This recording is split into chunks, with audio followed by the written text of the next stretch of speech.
On day one of Ghislaine Maxwell trial, her lawyer trashes 4 victims as gold diggers. Visa Seeker by Matthew Russell Lee. Patron song video ruling BBC, Decrypt, Light Read, Honduras, podcast, SDNY Courthouse, November 29.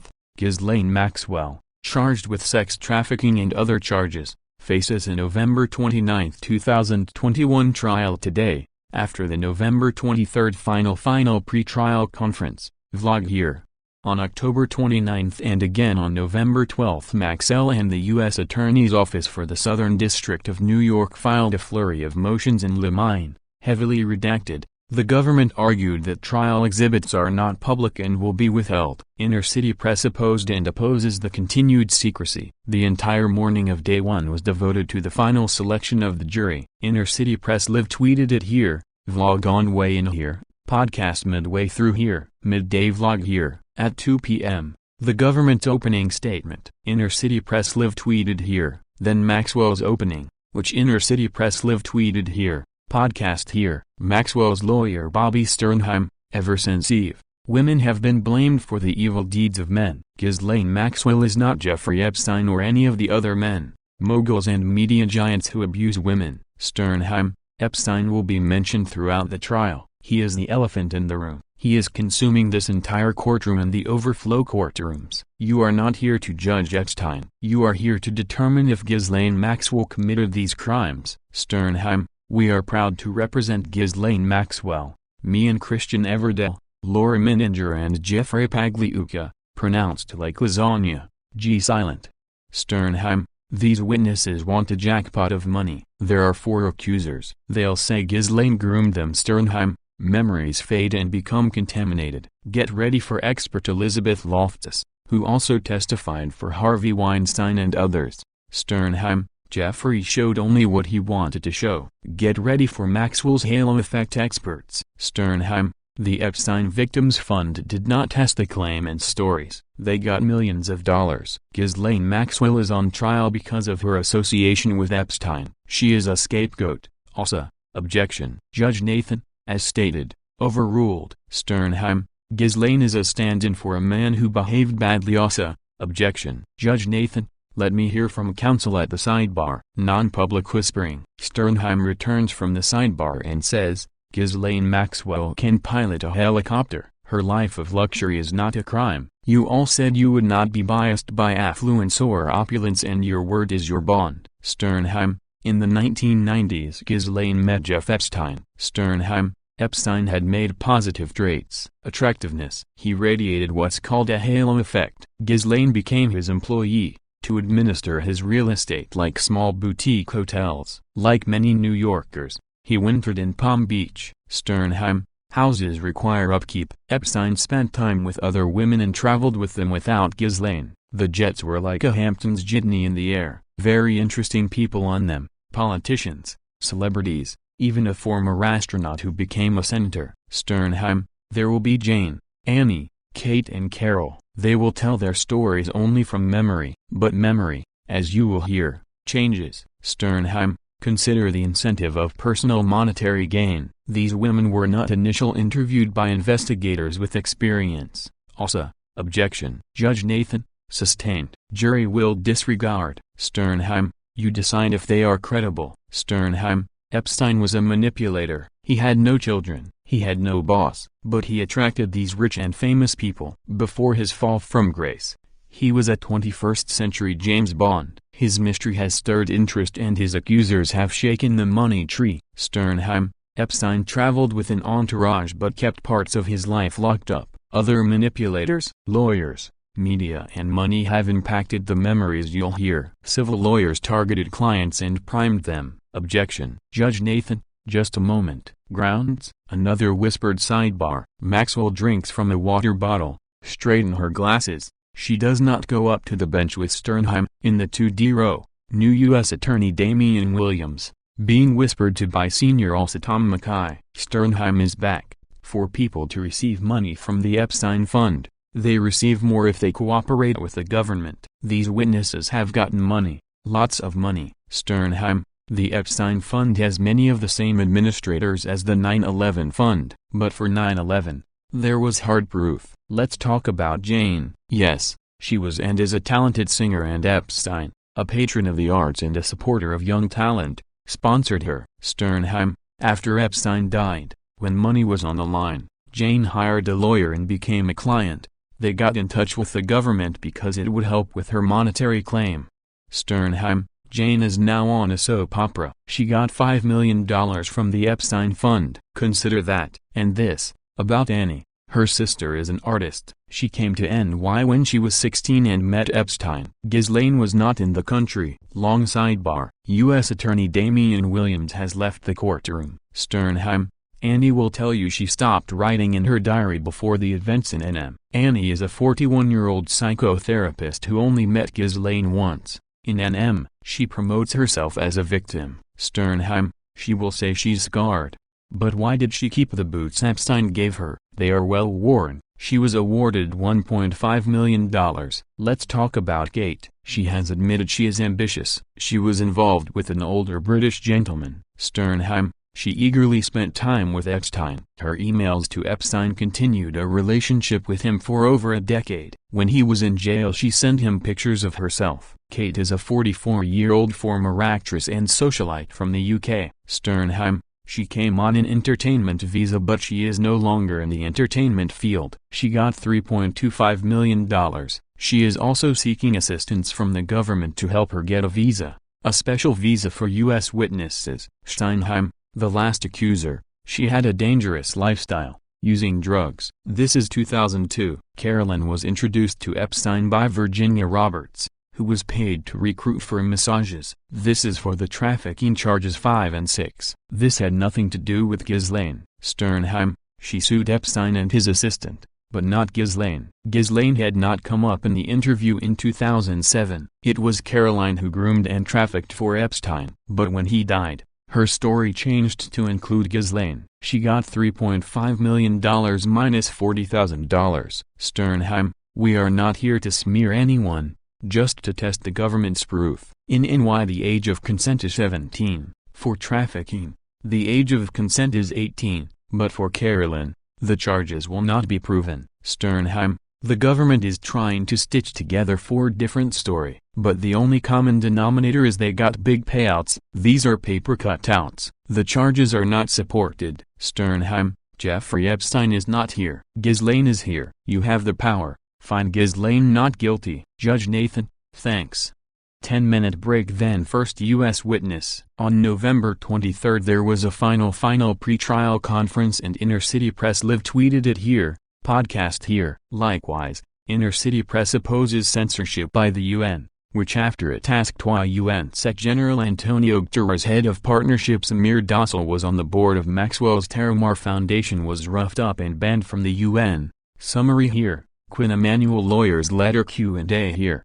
Now this, a petition, submitted Monday to the United Nations Working Group on Arbitrary Detention, filed by international criminal lawyers François Zimre and Jessica Feinl on behalf of Maxwell's 3 sisters and 3 brothers, arguing to Maxwell's partners at the UN that Maxwell's abnormally rigorous lockup conditions at the Metropolitan Detention Center in Brooklyn are horrific, and thus unlawful and discriminatory. The petition asks the UN to call on the U.S. government to release Maxwell pending trial and to urge an independent investigation into her arbitrary detention.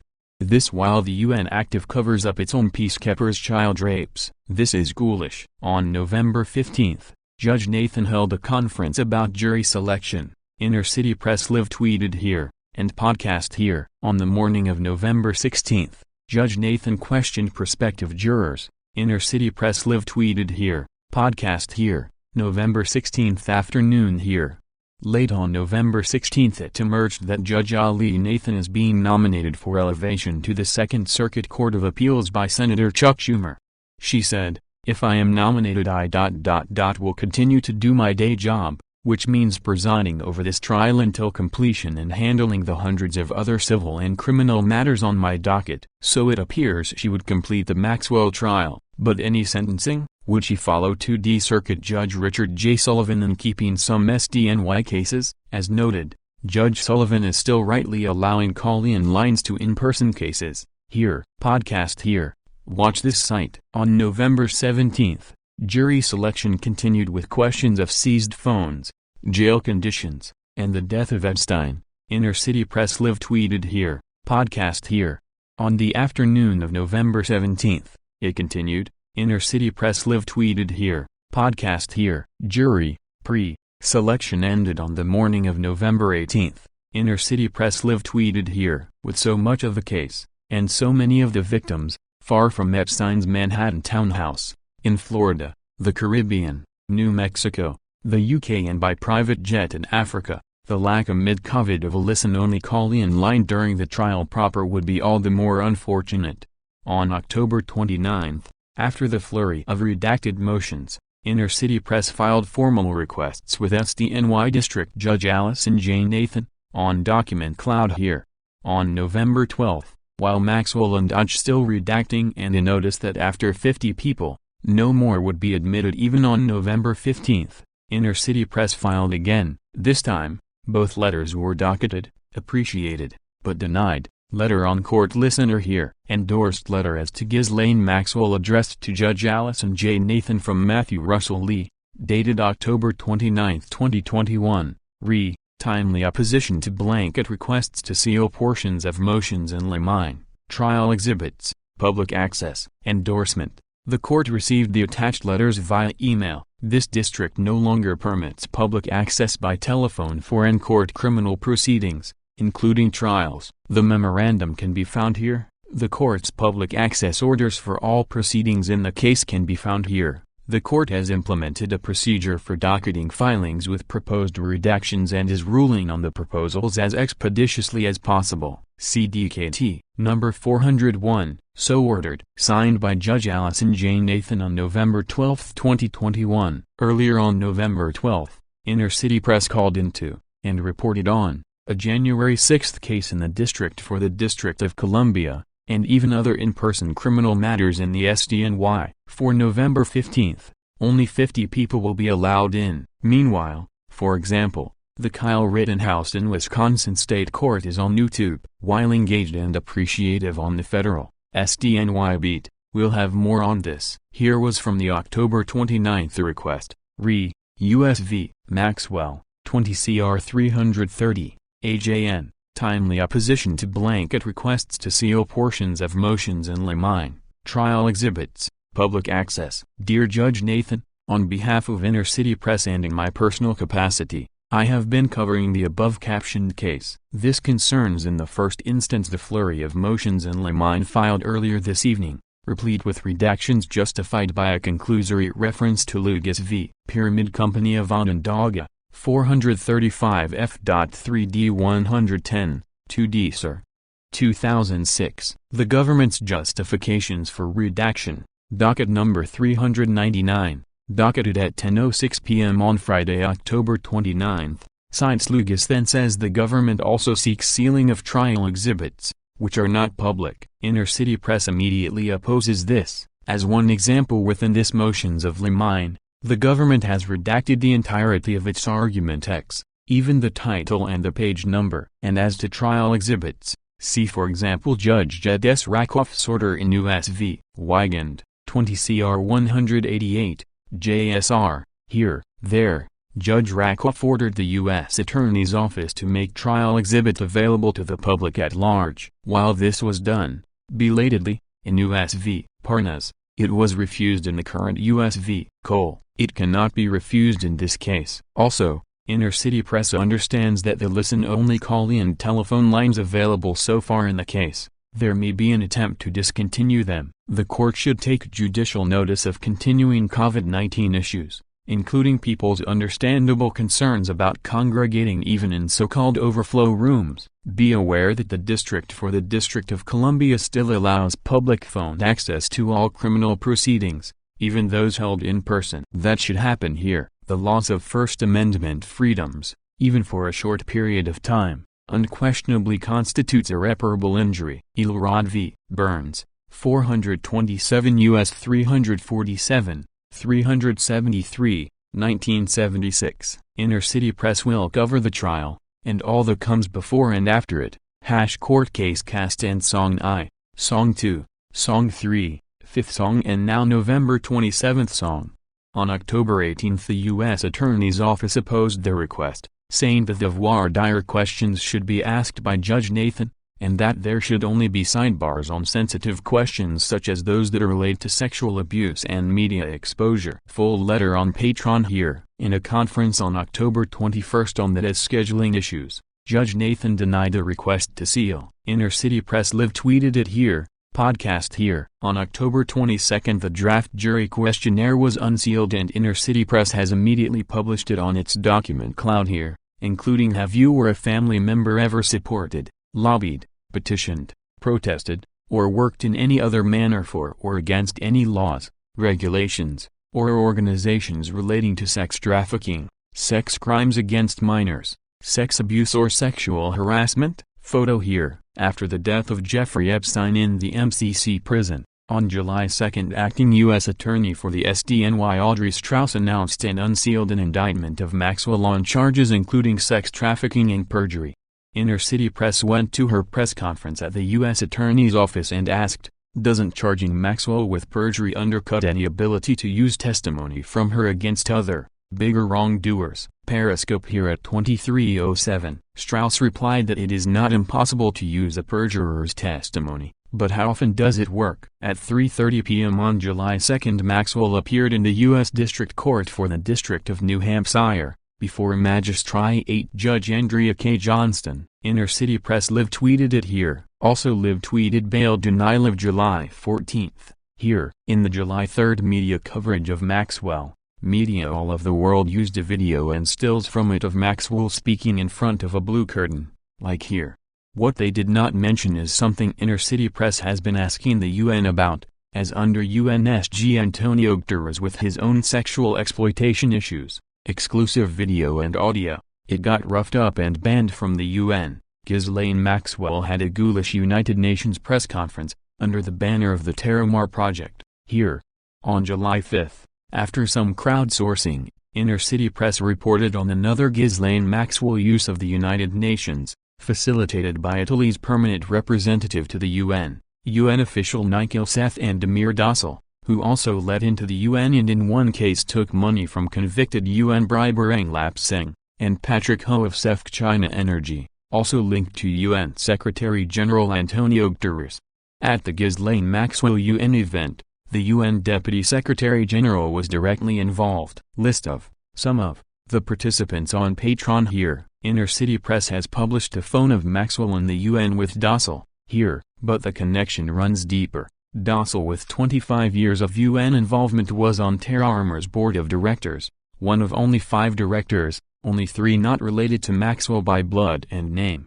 The directors, Ghislaine Maxwell, Christine Maulina Maxwell, Stephen Haft, Christine Dennis and Amir Dossal. Inner City Press is publishing this full 990 on Patreon here. Dossal has operated through the UN Office of Partnership, with Antonio Guterres and his deputy Amina J. Mohammed, here, and the links to the world of UN bribery, including Antonio Guterres through the Gulbenkian Foundation, runs deeper. More to follow. Antonio Guterres claims he has zero tolerance for sexual exploitation, but covers it up and even participate in it. He should be forced to resign, and or have immunity waived. Terramar has been dissolved, even though Maxwell's former fundraiser, Director of Development Brian Urisic still lists the URL on his protected Twitter profile, also here.